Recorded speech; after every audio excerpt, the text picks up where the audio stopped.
With the USCP transkit for the exterior and interior, it was pretty much complete. The only thing I was missing was a seat that looked like the actual Sparco seat that was used in the car, and therefore I had to make my own. The seat from the kit itself from the R34 wasn't really a good base, so I decided to use another one that I found in my stash. I believe this is one from a Honda Civic Type R. It's some sort of Recaro seat, which is used in those cars a lot, and it was a good base to start from. Now, it's far from perfect, but it's still a lot better than the stock seat that was in the R34, as that doesn't even come close. Now, I'm not really doing this very often, as you might know, so don't be too harsh in the comments. Yes, it doesn't look that great in the end, but it does still look a lot better than not having done anything at all, and I had to stretch my legs and try something new.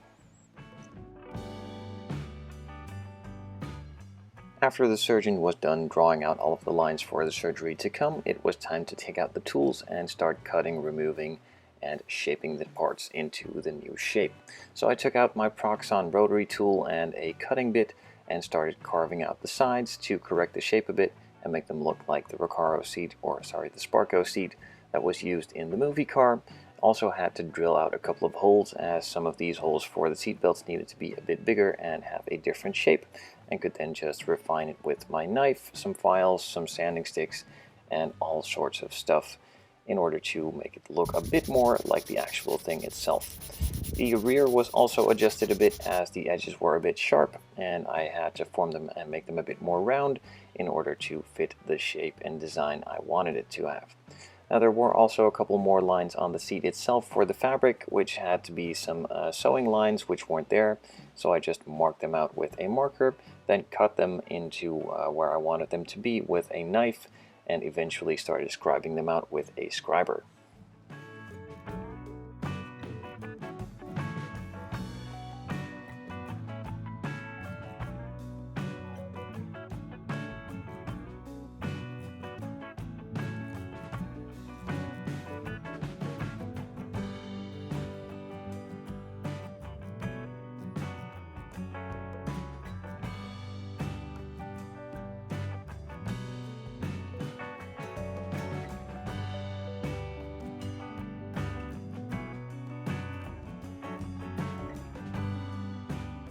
So the rough part of the customization on this seat is now completed. I could move on to refining it a bit more, taking out some 400 grit sanding paper, removing all of those rougher grits that were used before.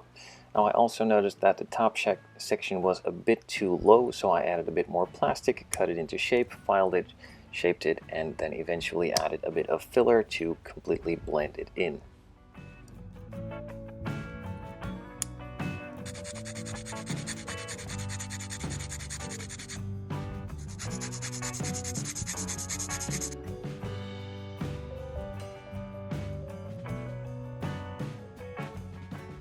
A couple hours later and the filler was dry, so I could start sanding it and completing this seat. Now, just to be sure that you guys understand, it's far from perfect. I'm really aware of it, but I had to do something. I couldn't just leave the R34 seat in it, because that didn't look like it at all.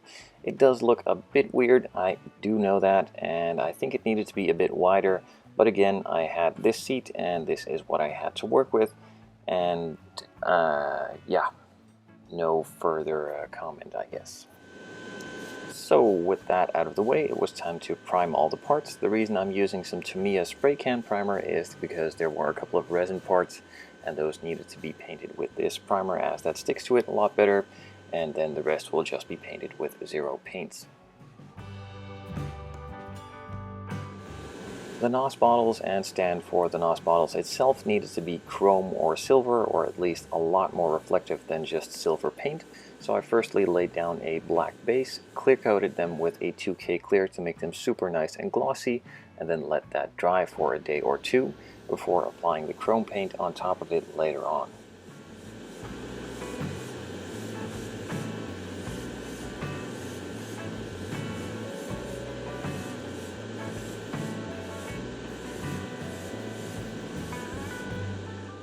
A couple of the inlay panels on the seats and also on the door cards needed to be a specific blue, which I didn't have, so I took out a lighter blue for the engine blue and also a darker blue, the Bugatti blue, Mixed it together until I was happy with the shade that I achieved, and then sprayed it on all of the sections that needs to be that color.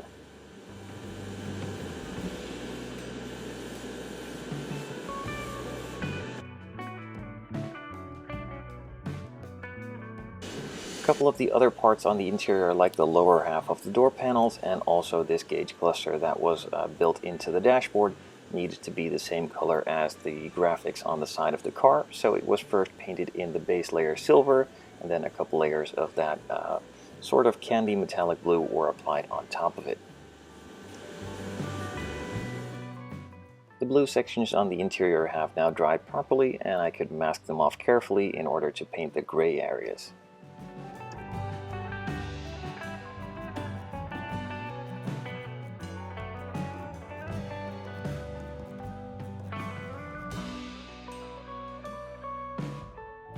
So I was looking at a lot of reference pictures from the interior and then going through my stash of colors and couldn't really find anything that I could either mix or would just look good enough apart from primer. So what the heck, why not? I just decided to go with primer as that looked like it, and it was good enough in this case. All of the parts were painted carefully in a couple layers to fully cover it, and then the masking was carefully removed to reveal the color combo.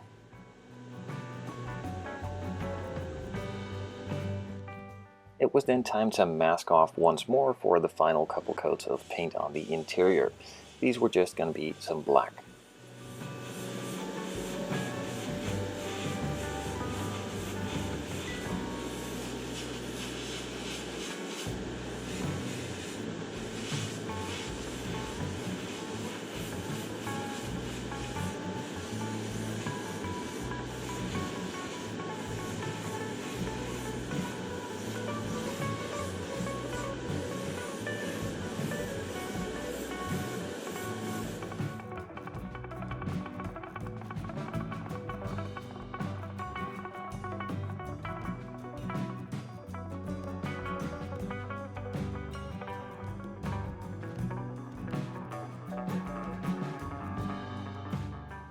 The clear coat on the NOS bottles had dried for about 2 days, so I could move on to paint those with the chrome paint from Zero Paints. Now this is not an exact chrome finish, but it is close enough and kinda looks good for some scale models, as it's not as bright as a mirror chrome finish, but just a more scaled down tone and still has a nice reflective surface on it. All of the main and additional colors were now painted on with the airbrush as far as I could, so it was time to start adding some details. First off, the carpet had to be laid down. I laid down a nice thick layer of clear and then started applying the flocking on top of it to have it stick into the wet paint and not leave the surface. Some of the other areas that were detailed up with a brush and some silver and black paints all over.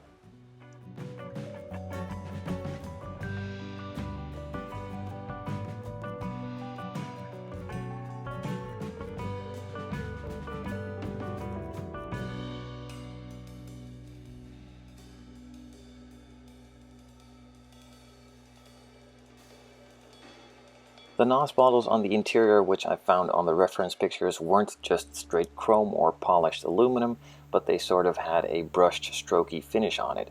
So I just took out some silver paint and dry brushed it on to create a couple of the streaks in that finish. Other details on the interior were added too, like some seat belts. These were all just glued together using some seatbelt material from Scale Production. I have separate videos on my channel how to do this, so if you're interested, feel free to check out that how-to section.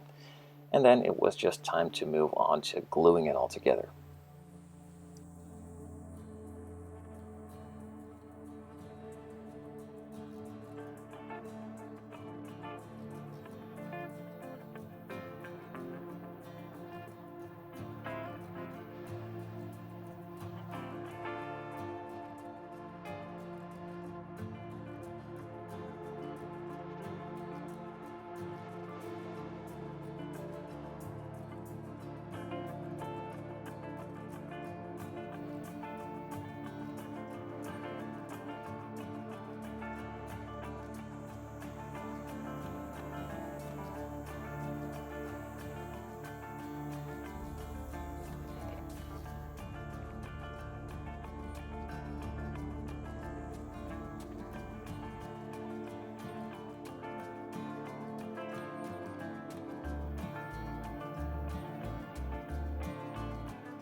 And finally, there were also a couple of decals from the USCP Trans kit and a couple from the Tamiya kit itself that needs to be put onto some of the additional parts and the basic interior parts to finish it all off.